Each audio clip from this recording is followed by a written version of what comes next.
আমার এই জারবেরাটা কত সুন্দর হয়েছে দেখো, খুব সুন্দর কালারটা।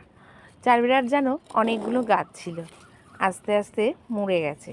এই দুটো কালারই রয়েছে, আর এই দুটো কালার আজকের নয়, মানে এই গাছ দুটো আজকের নয়, অনেক দিনের। আর খুব সহজ সাধারণভাবে আমি জারবেরাকে পুঁতে দিয়েছিলাম, একদম মাটি, এর মধ্যে কিচ্ছু নেই, শুধু মাটি। এবার ভাবছি একে একটু তুলে মাটি বালি একটু গোবর সার মিশিয়ে আবার পুঁতে দেবো। কিন্তু পুঁতবো কী বলো তো, দেখো কত ফুল, এই দেখো এই একটা ফুটেছে, এই একটা কুঁড়ি আসছে, তারপরে দেখো এইখানে আবার বেরোচ্ছে কুঁড়ি, দেখেছো? এই দেখো কুঁড়ি বেরোচ্ছে সব।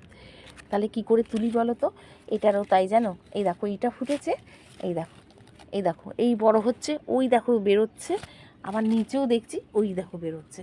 সেই জন্য কিছু করতে পারছি না, ফুল চলে আসছে। কিন্তু বিশ্বাস করো, আমি জারবেরার সেইভাবেই তেমন যত্ন করিনি।